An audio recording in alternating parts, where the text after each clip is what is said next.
Well, I guess, yeah, main reason we're talking today is because you converted to Catholicism. So is it official yet, or are you still in process? So I'm still in processing. So the plan is, as of now, like I've got all my stuff figured out, and when I get back home, so there's a little thing I can do with the military. I'm gonna be able to go back home for like a week or two, kind of help out the person who recruited me, and then they're gonna ship me off. But in that time frame, I have a good friend who, I think I mentioned him before, kind of when we were talking about Catholicism a while ago. He was kind of the main guy who really introduced me to the idea. And even then, I was still a little hesitant on it. But he's a good friend, and he helps out at the church. He's all involved with it, and he knows the deacon there. And the deacon just retired, but he said it's not really going to affect the process. But they said when I come back home, they're more than willing to have me baptized and everything. So I'm looking forward to it. Have you been baptized before, or not at all? Never, no. As far as I know, I asked my dad as well, and he said I haven't been, as far as he remembers. So it's probably a no. Because when I was growing up, I was kind of the only thing. Like I know my mom had some like I'd go in a room and I'd see like a little picture of Jesus on the wall, sort of thing. But I was never really raised in a religious home per se.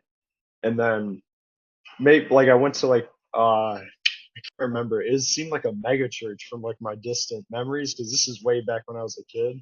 Like I remember going to like some youth program for like a week or two, excuse me, and then I don't really I remember it wasn't really a lot about Jesus, but I remember the building had like a it was a huge dome and had a cross on the top of it. That's like as far as it was for when I was a kid. But I was never, baptized out of the crib or anything. So this will be a first. Hmm. What was kind of like the beliefs of your parents? Were they just like culturally Christian, or like kind of where was their head at?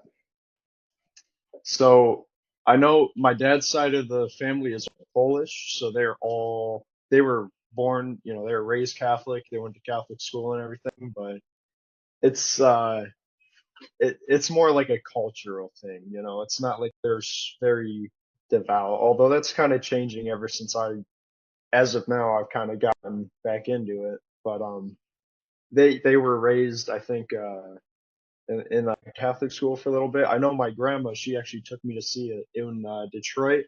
I don't remember when my family came to America on their side, probably Ellis Island with a bunch of other European immigrants. But my grandma, she told me a little bit about her childhood, and she showed me there's this. You could probably look it up actually. It's beautiful, beautiful church, but it's this Catholic church in downtown Detroit, and it has like this Catholic girls' school like connected to it, and that's where she went for a little bit growing up. So she explained a little of it to me, but it's not like it was a huge, huge thing for them.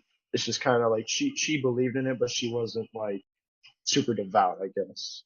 And then same Hmm. with my dad and my dad. So I have my dad, and then he had a brother and two sisters, and they all kind of it was more of a cultural thing, but none of them are really too big on it. Although I've gotten my dad a little bit back into it, which is awesome, I think. But Hmm. there were never. It was like you said, it's more cultural Christian thing than anything. Just Yeah. not super crazy. Hmm. That church in Detroit, is it a Polish Catholic church? Because I don't know if you know, but those exist. Like Polish Catholic churches where the masses are in Polish. It's not. We actually went to one of the masses. She kind of showed me all this. Like we hung out for a day before I left, and she was showing me all this stuff, like where they grew up and everything. But it was all in English, the mass. Although we showed up a little bit late just because of the timing, but it wasn't like an explicitly Polish Catholic church, especially because it was in downtown Detroit. It's not like there's a lot of Polish people in Michigan, but that's not like crazy. Hmm. But Yeah. it was still cool. When she showed you this, were you like kind of like where were you at in your journey? Were you still just Protestant, or were you considering Catholicism? Where were you at? Well, this was I'd say it was in the winter in Michigan last winter. So I was already at that point. You and my other buddy Travis, you guys already kind of had me convinced on at least 90% of everything to do with Catholicism. I Hmm. was already going to RCIA with the church that time, by that time. Yeah. Okay, cool. I have so many questions that are popping in my head, but I guess I have to slow myself down. So No, kind I of get you, bro. try to take us back because correct me if I'm wrong, but this is my assumption for most people. They're kind of just like not really doing the Christianity thing. Then they find Jesus and they just assume that Protestantism is the default. So you start going to a Protestant church and then you get inundated with anti-Catholic, I hate to say it, but anti-Catholic like lies basically that slander the It's true. church. And then you want to change your mind. So I guess what did that look like for you? Like, did you have that find Jesus moment and then you just became a Protestant by default or what happened? So, like I said, being raised, there wasn't really a bunch of religion in my life, and there was some kind of fallings out in my family. I don't really like talk to my mom that much anymore. God bless her, but it's like there there's a lot of, I would say, dysfunction, Are your parents unfortunately. still But together?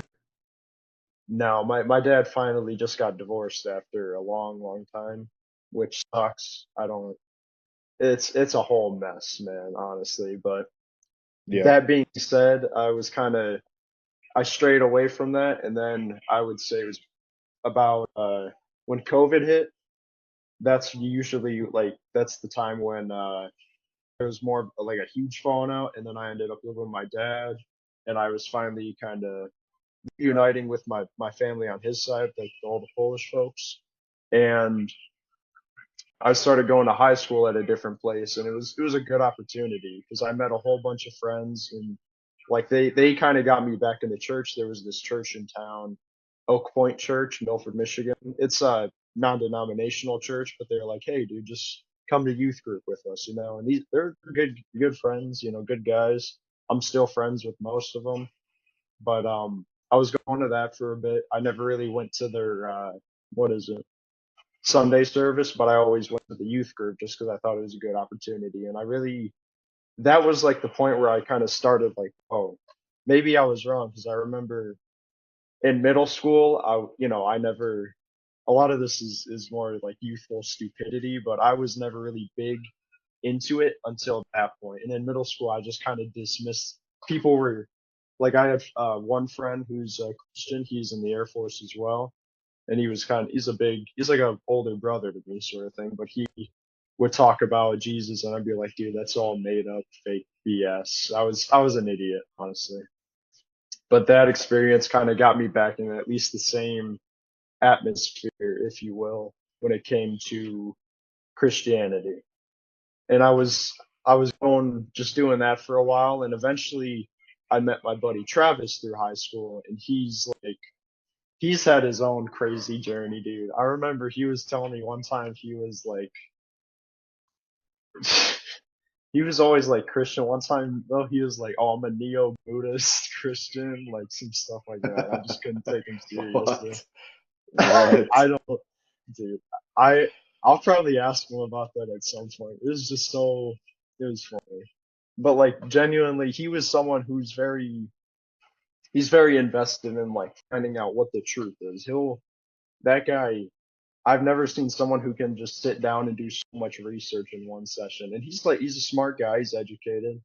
And I explicitly remember like he came to the youth group with me a few times. He thought it was like and I remember like he kind of had that same outlook as I did because even before I became Christian, you always hear like bad things about Catholics a lot of the time. I think one observation I've kind of realized is that out of all religions, Christianity definitely gets shafted the most when it comes to like public perception because you can't make fun of this one or that one, but Christianity's fair game for everybody, which for one reason or another. And I feel like that same mentality kind of applies to Catholicism because Catholicism, from what I remember, it no matter what, just always has a bad rap because people bring up all the scandals with the priests, and not that that's awful, obviously, but people try and use things like that to portray the entire thing as just a sham, you know. And a lot of it, I Yeah. think, is people misunderstanding a lot of things. Like I can't even remember how many times people said they worship Mary before I understood that wasn't how it worked. Hmm. I always like to It's say just when like, people bring up the priest scandal, I always like to say, well, like Jesus, like 12% of Jesus's disciples fell off. And so it's like, oh, that Judas guy is yeah, really bad. I'm not going to follow Jesus. Like it doesn't exactly. it doesn't make any sense. But yeah, you were saying Hmm. something about worshiping Mary. Yeah, it's just, well, it's like things at this point for me, it's like I hear it so much now, even. It's like, it's like you already know, like, oh, it's complete BS, but it's perpetrated so much by whatever mouthpiece or whoever wants to talk, speak against the Catholic Church for one reason or another. But it's little things like that. And even with like the pre-scandal, the more I did a little bit of research into it, just because I was back before I was even interested in like genuinely becoming Catholic, and it was like if you look at the ratios, no matter what, any of that is too much. That none of it should be good. I mean, I'm I'm kind of trying to find the words to say, but like no matter what, even one person doing it, that's enough. Like that's horrible, no matter what. Yeah. And I just remember seeing people say like, "Oh, they have too much of that," and I'm trying to like think, how much of that is too much, you know? Because for me, it's any amount of it. And if you Any look is too at, much. yes, yes, of course. And if you look at like other religious organizations or even Protestant churches, they have a very similar ratio of that bad behavior. It's not just a uniquely Catholic thing. They just got the most exposure out of it for that specific thing. Yeah. And then you I got told some I religions. tell my family, imagine if every single Protestant denomination was put into one group.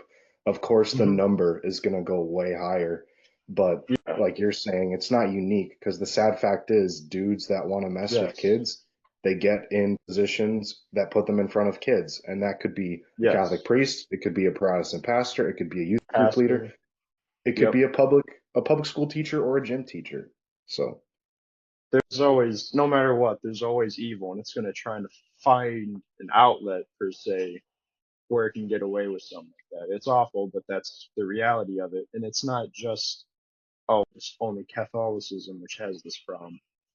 And I just remember way back when I was hearing all of that stuff, and even me and my buddy Travis, we would make fun of like passing the pan around, like how they collect the money, and we would say we thought of it, it's like, oh, it's just them trying to be greedy and make money off of people. Because at that point, I was not necessarily anti-Catholic, but I always bought into the lies that I was told, and I was like, yeah, it just seems stupid. So it was more and more at that point. I think you know who he is, Michael Jones, the Inspiring Philosophy, him on yep. YouTube. Yeah, I know who that My guy is. He's buddy, got a lot of good stuff. I absolutely agree. Even if he's not, I don't think he's Catholic because I know on his website he He only refuses to say mentions what denomination he is, but I don't think he he's Catholic. he refuses to say. But I remember if you look on his website, he only acknowledges like 67 books as canon, and if you're looking at the Apocrypha, then that doesn't really it's more than that. So I would Yeah, if assume it's Catholic, it would be 73. If you're Eastern 73. Orthodox, it could be anywhere from 73 to 70, or anywhere from 67 to 76. So, Yeah, yeah, yeah. yeah, he's not So I Catholic. think he's some sort of Protestant. Either way, he's just He's great. he's also so okay, it's totally a tangent, but he is so Zionist. Yeah. Like the Zionism is oozing from his pores. I hate it so much. But Really? Never yeah, noticed that. he's really bad. If he's done a ton of podcasts with David Wood and Apostate Prophet Oh, on yeah, like Zionism and like they hate people like Nick Fuentes and shit. So he's just like insanely Zionist, like almost to the point where I'm just yeah, like it drives me crazy because I'm like your theology is like okay, obviously you're not Catholic, so your theology is not super yeah, good. But like yeah, Zionism is so clearly not biblical. It's actually crazy. But okay, yeah, total tangent. You were talking about you were finding Michael Jones stuff on inspiring philosophy. yeah. No, I'm glad that you told me that because I remember seeing him do stuff with Apostate Prophet. I never realized he was kind of like that. But at least he doesn't really reflect that in his YouTube content. Granted, he never really talks about that specifically, so it's not a huge problem with it. But I digress. But my buddy Travis, he was kind of like by that he had been into it for a while, like studying theology and religion, and now he what is it? He said he wants to. He's got to wait a little bit because he only just got baptized like a year or two before me, and he's thinking like he might even be a pastor now, dude. I'm or a priest, excuse me. So I'm really proud of him. But he was the one who kind of got me into thinking about Christianity in a more, I guess, intellectual mindset as opposed to, you know, it's not like how would I say this? I think a lot of people kind of just they just read KGB or KJV and then they're like, oh, it's good, and I just they go off literal things in it. Not that that's terrible, but well, KJV isn't a great translation to really rely on, but still he kind of got me in the mindset of there's a lot more to it than people realize just reading scripture from whatever translation. And he kind of got me into watching inspiring philosophy. He gave me books on the stuff, man. Like I was really getting to a point where I think I was getting it to a point, and more I felt like by that point, religion, Christianity being in my life was genuinely helping out, especially because there was I don't know, being in high school and having to deal with a million different things, which for one reason or another, shit got, times get rough. Excuse me. So I was kind of, I had my moments where like I was really feeling down and whatnot, but it's just, no matter what, I felt like in those moments, I kind of was getting closer to God per se. And there was one moment in particular where I think I genuinely had some sort of kind of like what people would say meet Jesus. It was like to do I lost my grandpa in 2019, and that was kind of that hit me really hard because he was like one of the few people from my dad's side who I could actually kind of talk to a little bit because I was basically completely excluded from them as a kid, and that kind of rocked me really hard. And it was other stuff, and I was just like one night I was just like down worse than ever before. I was like, dude, I don't know how I'm gonna do this because it feels like the weight of the world is on my shoulders, and I had some sort of like just like a feeling, and I asked for like God to show Himself to me. Granted, you shouldn't really have to do that, but it's I still don't fully understand it, and it's like I saw like a vision of the cross, and it was something that really touched me. It's like that doesn't for what happened like it wouldn't make sense to see that because when you like look at the sun and it kind of like gets you a sunspot in your eye and you can't really see. It was like that but in the middle of the night and there was like no light around. I was like, what the hell is going on? I couldn't So you figure got it out, and I thought, a cross-shaped sunspot on your eyes in the middle of the night. yeah, that's literally what it was, and I couldn't figure out for the life of me. Like, there's no way. It just doesn't make sense to me. So maybe it's just major crazy coincidence, but it was like that, and then some other things that kind of happened. I was like, wow. So there, like, I went from being interested into it and then like genuinely believing it. And at that point, I was kind of moving away from that non-denominational church because I wasn't really too big on their teachings. It's not like it was bad, but it felt really shallow to me, if you would. And I felt like it left me wanting more. And then at that point, I some of my friends, I started going to like a Lutheran church because I had a lot of buddies that went there, and I started by going to my buddy Trevor introduced me to like this youth group thing they had like every Saturday, and I met a few people through there. It was fun, and excuse me, I uh I started going to some of their services, and I thought it was really nice. What kind of It Lutheran felt church better. was it? Because some Lutheran churches like can be like Yeah. UCLA that are like they feel like a Yes. non-denominational church, and then some churches can like maybe Is Missouri Synod Orthodox. can be so traditional it almost feels like you're in a Catholic mass. Yes, it was one of those like they had a beautiful like uh it was a beautiful church. I don't think I was even allowed to take communion because at that time I barely understood what communion was. Like I remember I know what bread and wine, like the body and blood. I kind of got that, but I never really thought like, oh, you're literally drinking it and that matters for your salvation. I didn't grasp that at the time, but they were like more serious about it. And I was like, oh, this place seems, pretty nice. And I remember when I was in high school, they taught us about what was it, King James, or the guy who kind of separated England from the Catholic Church because he wanted to, get divorced. That guy, I can't King remember his Henry name the though. Eighth, the King Fat Henry Coomer. VIII. That guy. Yep. I remember we learned about him, and like they portrayed him as like a good dude. Same with like Martin Luther. They were telling us like, and this is a history class in public high school.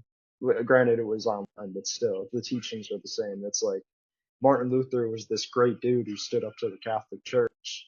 They kind of portrayed him as. They didn't get into theology or anything, but it's like the whole message is he was oppressed by the Catholic Church and he kind of stood up and revolted like a hero. And looking back on it, dude, I feel like an idiot looking at all critics.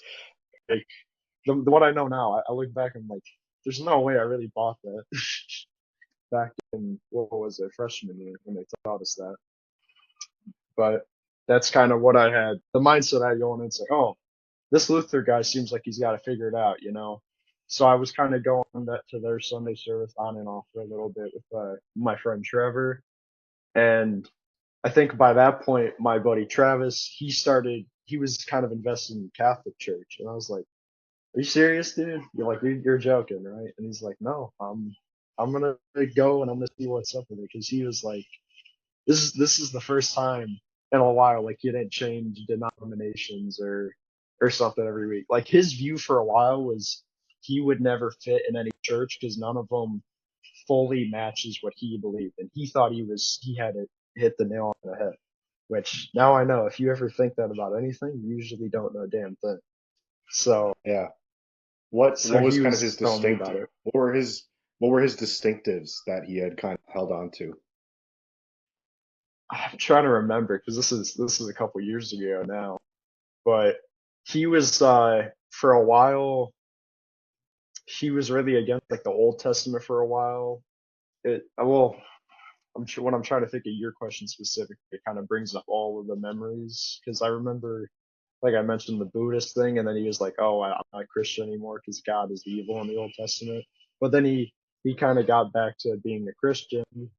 Yeah, I know, dude. I What? was shaking my head too. That's the Marcionite heresy from like when was that from? The second or third century? Yeah, no, well now I know, but like he was kind of, I guess he was kind of interested in the Orthodox Church, is what it was, because he thought Yeah. I remember he was telling me about some Orthodox priests or whatever he was watching on YouTube, and they seemed pretty legit to him. He kind of liked their philosophy, but he was stuck up on some things like how I don't remember which specific Orthodox church, but they believe like something about Jesus is like he isn't fully human or fully divine, like how we would say he's fully human and he is fully God. They said something else on that, and he was caught up on that. It Okay. like he kind of branched over to Catholicism with just like little theological intricacy that kind of caught his eye on certain things. Yeah. And I wonder, I I guess don't know what that difference, I don't know what that difference would be, because I know you have the Eastern Orthodox and then you have the Oriental Orthodox, and the Oriental mhm, Orthodox broke off at it was the Fourth or Fifth Ecumenical Council, and it was on yeah, Christology. So I can't remember. I think they're monophilites, like they believe Jesus only has one will, I one nature. Yeah, or one it nature. was it was I something can't like that. remember. Yeah, but you're saying does he did he realize that that's not like there's other Orthodox that you can other Orthodox churches you can go to. Well, I'm assuming there were other theological things too that pushed him that way anyways, besides just that thing at that Yeah, particular church. I'd have to ask him because I don't remember. I only conversated with him on a little bit of it, but he was just in that transition phase. I think it was specifically Eastern Orthodox he was interested in, but at some point it was just stuff like that, little theological things that just kind of stuck out to him, and he was like, "That doesn't." I don't know, he thought it didn't seem right from what he knew, and he kind of ended up looking at the Catholic Church, and he was like, he's more interested in that. And I think he also, his grandma, or he had some family that were Catholic, and they kind of, I guess he was like going back to his roots sort of thing, almost like what I ended up doing. But little by little, he ended up, going to church, and he's like, okay, I'm serious. I believe this. And I can't remember exactly when he got to that point, but one day he, over time, he kind of tried to convince me more and more, like, this is where it's at, sort of thing. And I remember I went and had breakfast with him one day, and I was like, okay, sure, I'm willing to be open and listen to some of the things, because I had a lot of questions at the time for Catholicism, because I ended up looking more into it myself, and it's when I was kind of going in with that more Protestant kind of view, a lot of the things just don't, they didn't click for me. But also a lot of it was just common misunderstandings, like, they don't worship saints or Mary, it's veneration. It's a much different thing. But I ended up sitting down with him, having breakfast at like a diner, and we talked for like an hour or two just about the certain things. And he was telling me about Eucharistic, what is it? Eucharistic. It's like, what's the term? Well, it's just like when something crazy happened, like how there was like tissue, like human tissue growing out of a sort of Eucharistic miracles. miracles. That's what it is. Yeah. He was telling me about that, and I was kind of asking, like, well, how do you know that in the Bible, when they say eat my bread or eat my body and drink my blood, that they're really saying that? How do we know it's not? I was saying it like sarcastically almost, just because I was kind of being a jackass. I was like, how can, why isn't it just Welch's grape juice and bread from Walmart, Wonder Bread or something? Yeah, Just yeah. messing with him. But and then I kind of got serious, and he's like, well, if you look at the Bible in the original, like before the transliteration, you look at the original manuscripts, he uses a specific word that means eat in the literal sense of it. And I'm like, really? And he's explained to me like how the bread and wine have their physical form, and then they have their essence, which when the priest uh like blesses the Eucharist. I can't remember the proper term for it, but When he says the words when of he's consecration, consecration, yes, and he's got the wafer and then the chalice, and it becomes, in the essence of it, becomes the blood and body of Christ. And he was explaining all sorts of things like that to me, and I was like, okay.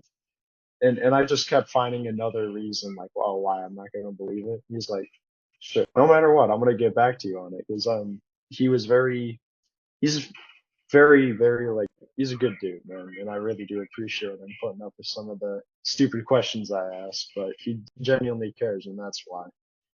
And it wasn't until I ended up joining KCC, and I ended up chatting with you for a little bit. I don't even remember what it was, but I remember messaging you at some point, and then we had our own conversation. And at that time, I started going to mass with my buddy Travis. It was like, okay, I'll go with you just to see what's up. And then I had another buddy who was he was baptized and raised Catholic, but he wasn't super serious about it. But the three of us ended up going together, and at that time, Travis got baptized with my buddy's dad being his sponsor and whatnot. Like it was all good. And then I ended up going more and more, and it just kind of, something about going to like actual Catholic mass was just, it clicked with me. I don't know. It's just, it felt different from any other sort of thing that I went to before, per se. And I just kind of had a feeling like this seemed like a sacred thing, and I could feel it, in my bones or something. And it was little things like that. And then I ended up talking. I think a lot of it was, thankfully, from the conversations I had with you as well, which really, really changed my mind, because I was talking out of my ass about like sola scripture and all this stuff. yeah. But you I were, just pulled up. I pulled up our DMs in school, and I went all the way back to August 2024, and I can holy see moly, dude. kind of like what we were talking about. like you were Hmm. talking about how you're not part of the church, and I was like, oh, you got to be a part of the body of Christ. And you were talking about Hmm. how like the Catholic Church may be the closest to the original, but it could still be corrupted by humans because hundreds of years in the papacy opens up the church to corruption. And then I think um, I talked about the canon. I was talking Hmm. about, how First Timothy says that the Bible, or sorry, First Timothy 3:15 says that the church is the pillar and buttress of truth. I don't know. Yep. I still have we still have the chat, so that's cute. Yeah. You were Yeah. saying? He's a good way to put it. Nice. But it was, I think, me having that conversation with you, and I remember you sent me this one guy's YouTube channel. He was kind of explaining like Catholic Church is like uh it's like the real brand of cereal compared to like all the off-brand versions. Which Yeah, that's that how guy, to. I sent you how to be Christian. I sent you how his to be video. Christian. That guy was, I really liked his stuff, and I remember I just kept. It was kind of like when I discovered inspiring philosophy when Travis introduced me to that. It was like that, and I was kind of going off and seeing all these different things for what he was saying and just all these different things about Catholicism and intricacies. And I think some of the biggest things at that point that were holding me back was I still kind of had that idea like if the whatever I said about the papacy allowing corruption in the church, I looked into that. So because I remember I talked with one of my buddies he's like Christian, but he's like Orthodox, and he's not really part of a denomination. But I remember me and him were talking about it, and I was coming from like a point of believing Catholicism. He was like, "Oh, dude, you should look up this pope that did this. He did, some nasty things." So I did. I know there's one of them, like I guess the historical records say, like, oh, he turned the not Vatican, but whatever you know cathedral into like a brothel, which even then, like, I'm not entirely convinced by that. But even with those claims that people have put against certain popes, no matter what, none of them really affected the church's doctrine. Maybe they weren't the best leaders. However, nothing like you've told me before, which is something that kind of click with me more and more. It's just the Catholic Church has never changed its teachings on certain things, and there's never been like a bad introduction of theology or belief, even with some bad actors involved, which no matter what, that's always going to be a thing, unfortunately, like I kind of said earlier. But I've never, like, one of the thing that comes to mind is contraceptive methods. Catholic Church has remained completely constant on that, never changed, even when Lutheranism has, even when Orthodox churches have. Catholicism has remained constant, and it's just there's stuff We're like the that kind of only adding up. one. We're the Only one, only one. which just little things like that, more and more, kind of built up, and it's I'm trying to remember. And at that point, I was kind of going to church every single Sunday or Saturday, Sunday, whatever I can make fit. I was going with my buddy. And I remember is the last time I ever went to a Lutheran service. Instead of that more traditional one that I had been to, I went to my aunt. I went with my aunt because she's she's a Lutheran. I'm like, oh yeah, I'd love to go with you just because she's an older lady. I feel like it'd be nice to spend some time with her. And I love her. She's family to me, but it was one of the Lutheran churches. I As soon as I walked up to the building, you could see like a rainbow flag sticker on the front door, and I was like, "Ooh, this doesn't look like the Lutheran church that I've been to." And the service was like, dude, it wasn't horrible. It wasn't like some of the really stupid stuff you see from like Californian churches or whatever Anglican churches that have been kind of corrupted. But like it felt wrong. And they were like, yeah, even if you're not baptized, then take the Eucharist. But I went up there like that, and I was like, no, I think I'm good. I appreciate it, but I don't feel comfortable doing that. This is the last service I ever went to for that, especially because of that specific type of Lutheran church is like, ugh, I just felt gross going to it, honestly.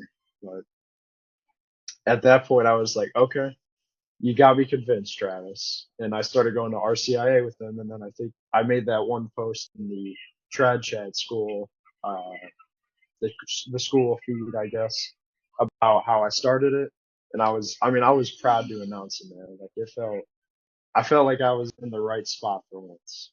And after Hmm. kind of learning about so many things and just kind of dispelling a lot of the, I guess, how would I describe it? Just like things that I thought were true about the Catholic Church just because they've been so conditioned into my learning. And then it's like, oh, that's a lot of BS, and it's just kind of, I'm glad I got to that point and then I started going through with it, and it's just, I mean, here I am now. I haven't really technically finished the process, but I've gone through like the sacraments and whatnot, and it kind of got, as I went to the military, it kind of stopped some of this things from happening like they were supposed to. But like I said, the people back at home are more than willing to help me out when I get back there. But I think I'm finally in that, I'm in the right spot, and I couldn't be happier, genuinely. Hmm. What were kind of the final objections you had to Catholicism that you had to overcome before you officially like mentally wanted to convert? I would say by the point, the kind of turning point, a lot of it was just like little nitpicky things, and a lot of it was just because what I had learned, like watching Protestant YouTubers and stuff, like, oh, it's corrupted, and I think like the scandal stuff with the pedophilia. Granted, it's awful, but it's just stuff like that. It kind of set me back. If I'm trying to think more in specifics, I just had little arguments because I kind of based it all off of a perspective. Granted, at that point, I was kind of realizing how wrong I was for buying into like the teachings of Calvin and Luther and stuff like that. And I was kind of phasing out that idea of like, oh, the Bible's the only one that has any authority, but where in the Bible does it say that sort of thing? And I was kind of basing some stuff off of my understanding of things in the Bible. Like my buddy, like Travis, he came to me and is talking about purgatory and all these like specifically Catholic things, and I was like, yeah, but that doesn't make sense, to me, because I was solely basing it off of that one perspective. And if anything, by that point, once I was seeing the logic of things and the evidence, the claims that he was presenting, a lot of those things kind of flipped over for me and they ended up kind of helping me want to convert. Like the idea of purgatory is something that like the way that it was explained to me by him is like he asked me the question. He's like, why do you pray for people who are dead? And I was like, well, I had no answer. I was speechless, and I was like, I don't really have a good reason to, you know, give as opposed to it. And he was like, it's not that we don't believe in that, is what he was telling me, but we have the actual reason for why that matters. And from that, he was also explaining like why people pray to the saints and Mary. He was explaining it like, oh, it's, imagine having a friend pray for you. And if a saint is someone who's already in heaven and closer to God, he explained it like, you trying to pray is like trying to send Jesus a letter in the mail. But if it's a saint who's just down the street from him, it's like texting the saint, and then they go walk over. And it was like a literal kind of example he gave a bit, but it was stuff like that Yeah. that kind of helped me wrap my head around certain things. And little by little, with those little things that kind of caught me up in making me not want to convert, is eventually kind of what made me want to actually convert with just little things like that. Hmm. Did you know, little side, little aside, did you know that there's actually a passage in scripture where St. Paul prays for a dead person? It's in 2 Timothy 1, Hmm. 16 to 18. Paul says, may the Lord grant mercy to the household of Onesiphorus. I don't know, I probably butchered that. For he often Yeah. refreshed me and was not ashamed of my chains, but when he arrived in Rome, he searched for me earnestly and found me. May the Lord grant him to find mercy from the Lord on that day, and all you all well know the service he rendered at Ephesus. So basically, when he's saying may the Lord grant him to find mercy on that day, he's referring to the day of judgment. He's interceding for his soul. Yes, and it's So, stuff like that which before I couldn't explain, and then that kind of a big one was the idea of purgatory was kind of comforting to me because it explained that whole reason why you even pray for dead people, but it's like it's not like I think I have a much better understanding of like what hell is now. Especially, I remember sending you that one inspiring philosophy video where it's kind of he goes off the idea that it's the doors are locked from the inside. It's just stuff like that that kind of gave me hope. I'm like, it's funny. I never learned this in my Protestant churches because this makes more sense than anything. And that was one of the big ones was purgatory, but there's other little things as well. I just can't get off the top of my head. But like at that point, all those little pieces started clicking, and I'm like, this is it, you know. And going to mm, RCIA was a pretty good experience. Some yeah, days lackluster, but I was glad to be there and learning about it. Even though by that point, I think I had a well-rounded view of Christianity and understanding of a lot of things, but it's just all the Catholic stuff was new to me, and I'm thankful for everything I've learned. And ever since then, I've got my NRS BCE Bible that I brought with me. mm, This thing's nice. this thing's sweet. It's wonderful. Ooh, I don't, pretty. but I don't have my a lot of this stuff. So when I shipped off the military, I only really had one backpack to bring anything. So just a few clothes, legal documents, and then just some religious stuff for me, rosary and everything. I didn't bring my catechism, but I've just been reading that online, trying to learn Yeah. more. Even I feel like I don't know if you've ever heard the adage like the more you learn, the less you know. To some Mm, extent, because I feel like I've stepped into a whole other world, so to speak. Because the catechism's huge, and it's all this mm. stuff that I never really got beforehand. But I'm still glad to be learning a lot of it. It's Yeah. I'm You'll glad get to to expand my realize knowledge. there's so much stuff. It's crazy because I converted 3 years ago and I'm still just like blown away by how much stuff there is. It's insane. Like, because I Exactly. started with Protestant apologetics and now I'm looking into um Sedevacantist apologetics, like against Sedevacantism, Eastern Hmm. Orthodox apologetics. Like I'm looking into all of that stuff now, and it's like Yeah. it's so much more complicated. Debunking Hmm. Protestantism is so easy because Protestantism isn't even a religion. Yeah. There's a Tim Gordon Absolutely. quote. He said it's like post-Enlightenment, vaguely pro-Jesus philosophy or something. But Eastern Orthodoxy, they have real bishops and a real Eucharist, so they're a little bit more formidable opponents. But yeah, the more you Absolutely. learn, the less you know. I was gonna ask too, how was the mass at this church? Because I don't know about you, but my problem was I wanted to convert. I found the closest church that would take me because I was like, technically, I Hmm. wanted to convert in the middle of the RCIA cycle, and no one would take me in the middle of the cycle. So this is the only church that Gotcha. would take me in the middle of the cycle. And oh my gosh, they were like the most contemporary, floozy, untraditional, Really? unsacred. It was horrible.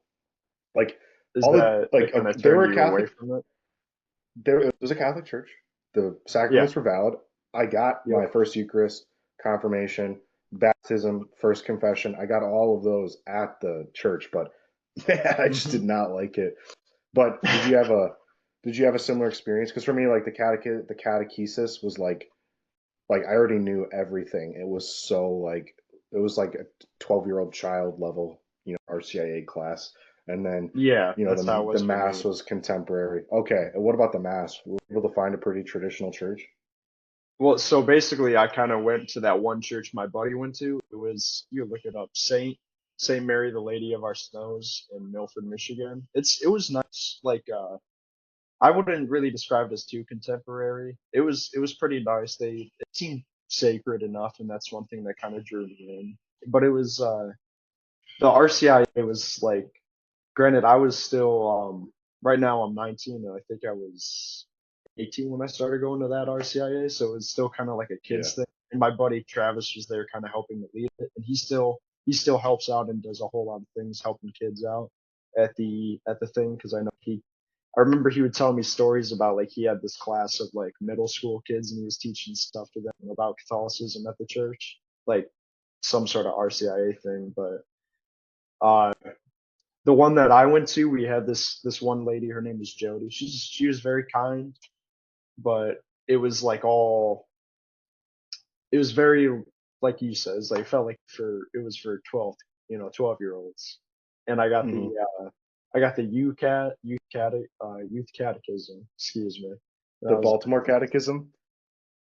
I can't remember now, but I just remember it's like a book made for kids, pretty much, and I mean, it still worked fine, but it's like wow, Yeah, because I don't really think they offer too much in the way of like adult or CIA classes, so I was kind of yeah. stuck there. It was all right, but I mean, once I went to the military, they still gave us the opportunity to go to uh, church on Sundays for boot camp, and by that point, it's like that was like something they were just trying to accommodate the bare minimum like legal need to give people what is it like let them practice their faith sort of thing, and it's like at that point I was like, damn, I really miss going back to that church, man.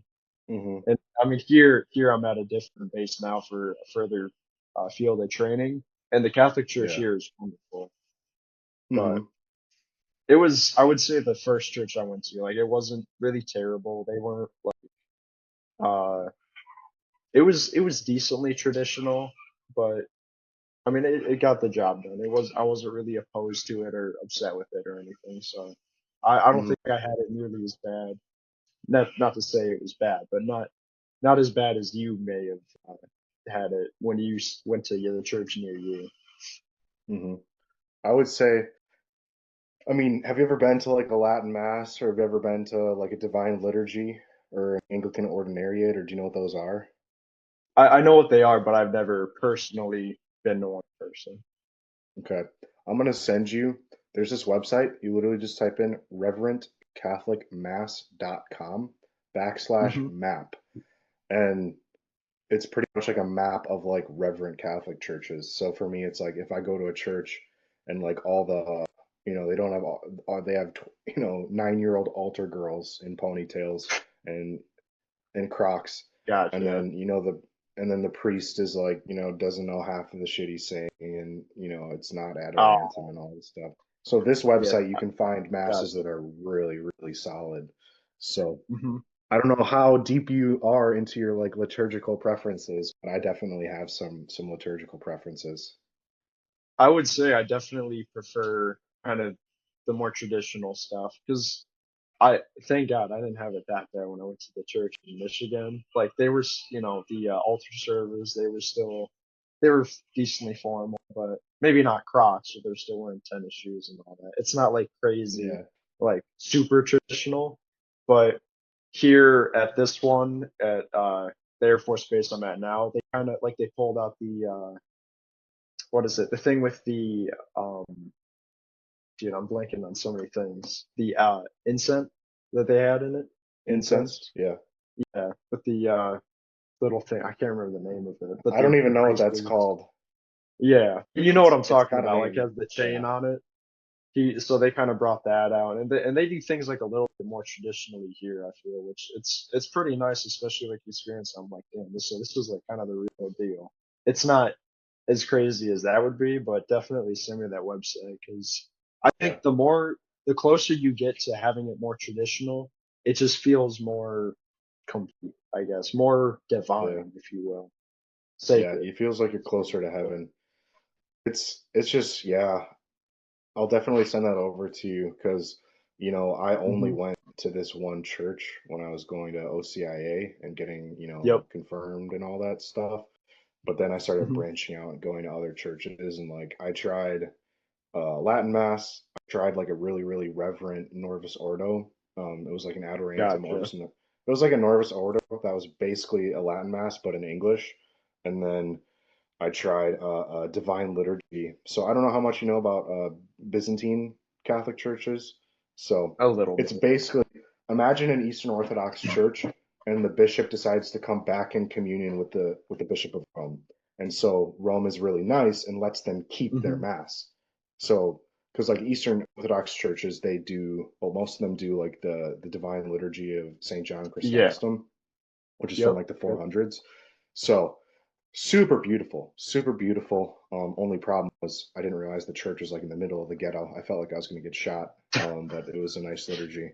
But yeah, the weirdest thing was they had unleavened bread, or no, they had leavened bread, so it was like an actual piece of bread, and Really? then they dipped it in wine and fed it to you on a spoon. So that was very Huh. interesting. It's more of like an Eastern thing. I don't know that much about Byzantine Catholicism, so maybe I'm like totally giving them the wrong characterization, but it was very, But very interesting. it sounds very unique nonetheless. But either way, like sounds worth going to. At least seeing Yeah, it. I would You know. I would tell you look up like go on ChatGPT and do like the deep research tool and ask it to find East like divine Catholic divine liturgies in Michigan and just go once Hmm. because if you just go once it's like it's very beautiful because Orthodox churches are way different than Catholic churches and like architecture and stuff Yes. because if you go Yeah. into an Orthodox church there's icons everywhere like the Hmm. whole walls all the walls are plastered with icons like those painted pictures of saints but Yeah. That sounds yeah pretty nice. When yeah I yeah, yeah my church they just have like they have a few ones that are pretty nice, but it's not like crazy like a Orthodox church might be. The thing that I'm gonna have hmm to worry about, I'll probably a lot of what I'm going to be doing as a Catholic kind of depends on how the military is going to go. But either way, when I get to Japan, I'm going to be going to. I know they have Catholic services on base, but they also have. I've done a little bit of research on it on Google, like looking at Google Maps just to kind of get a feel for what the area is like. They have a decent amount of Catholic churches in Okinawa. I don't know how traditional they might be, and they're probably all in Japanese, but I'm gonna hmm do what I can to keep at it nonetheless. And if those don't work out, there's always the one on base, which it's in English and everything, and they have the chaplain there, who's a lot of the time hmm they act as priests or they are hmm priests. So Yeah, I'll figure it out. But either yeah. either way, once I get back to Michigan eventually, I'll definitely have to look into that. hmm Yeah.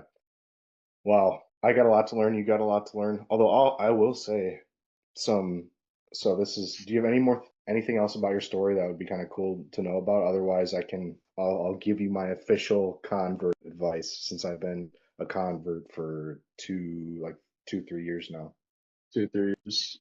Um, Nothing crazy, just waiting to get baptized, honestly, once I get back home, and then I'm gonna keep learning, always be open to getting to know more about it and then actively trying to live it out, be as much hmm like Jesus as I can be. Yeah. Yeah, that's awesome. I say my advice for you is, um, whenever you have a doubt, research the heck out of it to get rid of that doubt because it's gonna Absolutely. happen, but you just have to research it. Like I know, I didn't like ever consider becoming a sedevacantist, but like some sedevacantist stuff like popped into my YouTube feed and Hmm. like kind of like I was like, oh, this is kind of weird. I don't know. Do you know what sedevacantism is? Rings a bell, but I couldn't define it. No. So sede means chair and vacant, vacantism means empty. So it's this weird, like they're not even Catholic, but they claim to be true Catholics. They believe that after, I don't remember which pope it was, but they believe that the entire church fell into heresy. And so all the popes are invalid, they're heretics, all the bishops and the priests are all heretical. They call it like the modern church, the post-Vatican II church. And so they don't even believe that there's a Gotcha. valid mass left on the planet. So Hmm. well, the more I looked into that, I was like, yeah, this is all bullshit. None of it's true because essentially they're just Protestants. They're picking and choosing, like they're using their own private judgment to declare a pope heretical. When if you Yeah, actually and look that at the means nothing. statements, yeah, you're just a Protestant dude. Yeah. And then also like Eastern Orthodoxy, that was something I kind of looked into just Hmm. because if like Jay Dyer and all those guys, like I was seeing debates and stuff, and a couple times it Yes. seemed like a Yeah. guy got mogged by Jay Dyer, but then I actually went and like read the sources and watched like response videos, and I was like, Jay Dyer is retarded. Like this is embarrassing. Um, Yeah. It's I'd say okay, this is the I'll leave you with this. This is the biggest thing that I've learned this year that like changed everything for me. Do you know what Okay, papal minimalism is? Papal minimalism. you'll have to explain that one too. I figured I didn't know what this was, a couple months ago. Most Okay. people think the Catholic Church teaches that the Pope is like an autocrat, and he essentially has the powers or the functions of a dictator. Like he can do whatever he Come on wants, now. whenever he wants. I actually thought that this was the case. Like for example, if there's a issue on doctrine, the Pope can doesn't even need to hold a council. He can literally just say something and define the Hmm, doctrine. That's what you would call papal maximalism or like the autocratic papacy. So like the Pope can just teach gotcha. whatever he wants on doctrine and he doesn't need anybody else. But what the church actually teaches is that the Pope is the servant of tradition, scripture, and the sensus fidelium, or the consensus of the faithful, the consensus of the church. And so whenever the Pope Hmm. defines a doctrine, he's not trying to pull something out of his ass. He's trying to basically like pull the church, pull the bishops, pull the scripture, pull the tradition, and then he wants to declare what the church already believes. That's the whole function of the Pope. So whenever people are Yeah. saying like, "Oh, ecumenical councils prove the papacy incorrect," it's like, no, they don't, because the Pope's not a dictator that can just declare doctrine whenever he wants. The whole point of the Pope is to serve and preserve the tradition that's already there. So he's not just declaring something on a balcony. He wants to make Hmm. sure he's got what the bishops want, he's got what the church believes, he's got what the tradition has, and only then can he declare it. So it's really interesting because all of these Eastern Orthodox apologetics, they're like, oh, look at this Pope. In the fourth century, yeah, Hmm. he had a papal decree, but he only did it with Yeah. other bishops, so therefore it's not whatever. But it's like once you realize that, it's like, oh my gosh, the papacy. I don't know about you, but I've been really looking into early church history on the papacy, and it's overwhelming. I don't even know how you can be Eastern Orthodox. It is overwhelmingly Roman Catholic, and their papal theology. But yeah, that's the last Hmm. thing I'll leave you with. Be careful for the Sedevacantists and be careful for the diorite, Eastern Orthodox people. So yeah, man. Absolutely, man. Cool, man. Well, I got to get going too. I got a sales call. So yeah, this Hmm. is gonna. I'll I I'll wish post you this the on best my. of luck, man. Thank you. I'll post this on my dating channel. But every now and then I dip into more theological stuff on here. So yeah, this was a great conversation, man. God bless you, Spencer. Absolutely. Do you have anything else you want to say, or otherwise I can let you go, bro? I mean, I think I would agree with you on your points of like, if you have something you're skeptical about, definitely research it, because that's how I was like originally when I kind of relied on the Bible alone, and now it's kind of shifted to overall with catechism and the history of the church as well. Because every time that I've had doubts and I was willing to look into it thoroughly, it's like, oh, every single time I came up wrong, and it's like that's not the way it is. There's always so much more nuance to things than people realize. And even now, I have a few friends who are like, I talk about religion with them a lot. They're not explicitly religious or Christian, but I feel like little and little and more, I kind of show them it's like, it's more than this or that. And the more you realize that it's not just all black and white and there's more to things than you might originally think, it's just, it's easier to have trust and faith in the church and in God, honestly. Mhm. Yeah, So I yeah, would just say I would agree with you entirely on that one. yeah, But that's all 100%. I got. Perfect. We can leave it on that fantastic note. Okay, awesome.